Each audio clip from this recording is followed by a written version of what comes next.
Alors, je m'appelle David Caudron, je suis professeur de mathématiques au Collège Loire-Lucas depuis 2000. Ça commence à dater.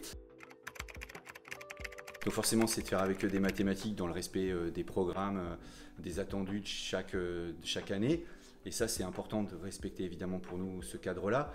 Mais après, moi, ce que j'aime, c'est la liberté pédagogique. Parce qu'après, quand on a ce cadre-là, on a la liberté d'enseigner je dirais, comme on le souhaite, de s'organiser comme on le souhaite, d'organiser notre programmation comme on le souhaite.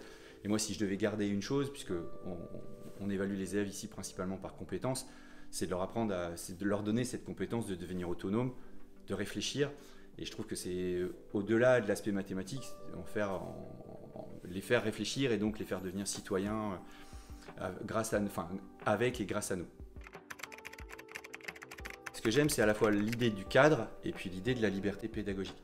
Enfin, de la liberté. C'est-à-dire que moi, j'ai besoin d'un cadre. C'est-à-dire que là, par exemple, les programmes, le fait que je sache précisément ce que je dois faire sur une année scolaire, par exemple, moi, c'est quelque chose que j'apprécie, que je trouve pas contraignant. Par contre, j'ai besoin de cette liberté pédagogique, c'est-à-dire après de l'organiser comme je le souhaite, aussi bien dans la structure de la classe que dans l'année, que d'appuyer sur certaines notions plutôt que sur d'autres et tout. Cette liberté-là, j'en ai aussi énormément besoin. Très honnêtement, des difficultés, je pense que c'est celles que donneraient toujours les enseignants par rapport à la mise au travail, la volonté des élèves à convaincre. Mais en même temps, c'est une difficulté auquel je suis confronté, auquel on est tous confrontés. Après, ce qui est intéressant, c'est justement quand on arrive à surmonter ces difficultés, quand on voit des élèves qui, sur une année, progressent, se mettent à travailler, on se dit qu'on y est un petit peu pour quelque chose.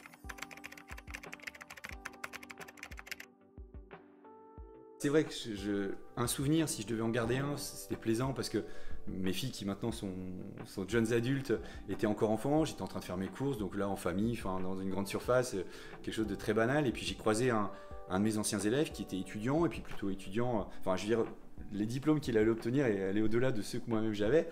Et donc il me dit bonjour, qui me parle, et qui à un moment donné s'abaisse, mais se met à la hauteur de mes filles, et dit quelque chose d'extrêmement gentil à mon égard, à mes deux filles. Et là je vois mes deux filles qui partent en courant autour de leur mère avec le côté ouais, mais monsieur il a dit ça sur papa, et bon ça reste forcément un super souvenir.